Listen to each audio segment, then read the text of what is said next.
topic here at the Toronto Coalition for Active Transit's symposium on complete streets here at the Royal York Hotel in Toronto. And I want to get down to where the genesis for complete streets came from. Well, the Complete Streets movement really started with America Bikes in the United States, which is a national coalition of bicycling groups. They were working on something that they were calling routine accommodation, so making sure that bicycles are considered in transportation planning. That term wasn't really going anywhere, and so I was working for them at the time, and we decided we wanted to come up with a better name.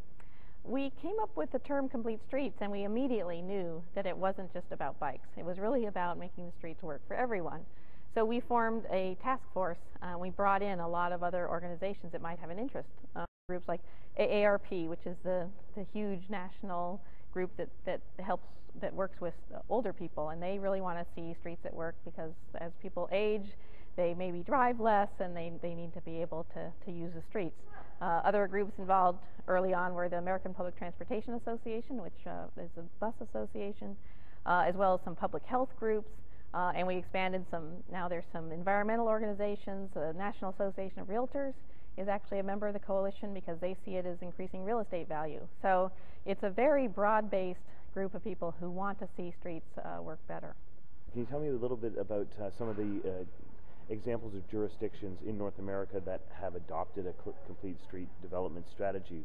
Mm-hmm. Yeah, we have many organizations or many jurisdictions, both states and cities across the United States now. We're at about 125. It's very exciting that in the last few weeks a couple of towns in Mississippi, Tupelo, Mississippi, kind of small city there, adopted a complete streets policy. Charlotte, North Carolina has been doing it for a long time. They have a lot of suburban growth that I think that the Toronto region has and have really committed to making sure that they've changed their approach so that roads work for everybody. New York City is famous really for their very innovative approach to, they have streets that have served everyone, but the pedestrians have been sort of crunched off to the side for a long time, and they're trying to right the balance there. But in the western United States as well, state of California has an excellent complete streets policy and has really transformed their major roads. I could go on, but there's lots and lots of examples.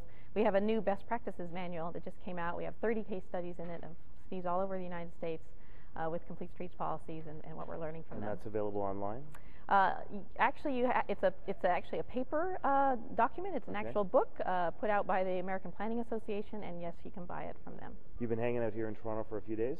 Yeah, just pretty short, but we did get on a little bike ride yesterday, and I got to see some of the downtown. So tell me what you're seeing in terms of what we have and should be happy about, and where you think we have opportunity to get better.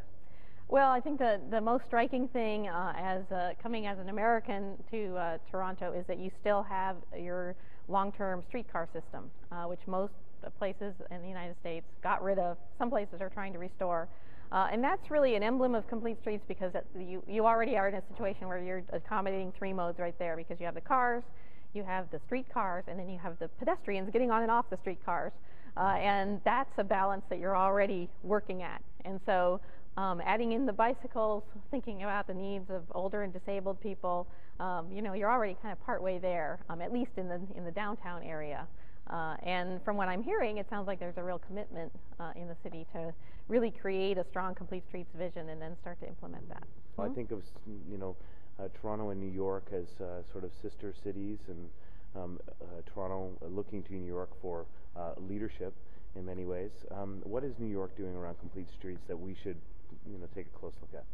Well, a lot of what New York is doing is that they're kind of experimenting. They have a very strong vision. They know they're very clear that they want to rebalance things so that there's more space allocated to the zillions of pedestrians they have versus the not so many cars, although there's still plenty of cars. And part of that has been that they've just been doing temporary things. They've used paint, they use temporary planters, and they experiment. They say, okay, we're going to create a little pedestrian space and create a bike lane here. We're going to look at it for 6 months. We're going to check and see whether people like it, and then we'll decide whether to make it permanent.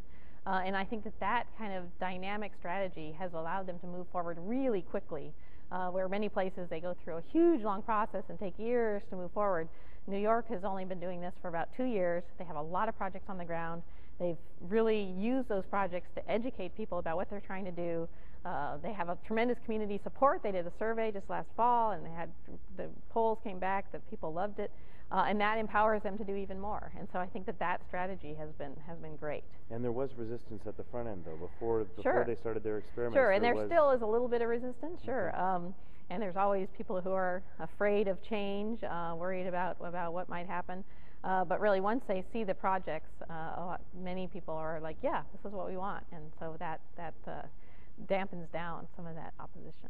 Thank you very much for coming to Toronto to share your knowledge and experience with us and with the leaders in our communities. And safe travels home. And thank you, and I hope please come again. to come back again. That'd be great. Thank you. Thank you.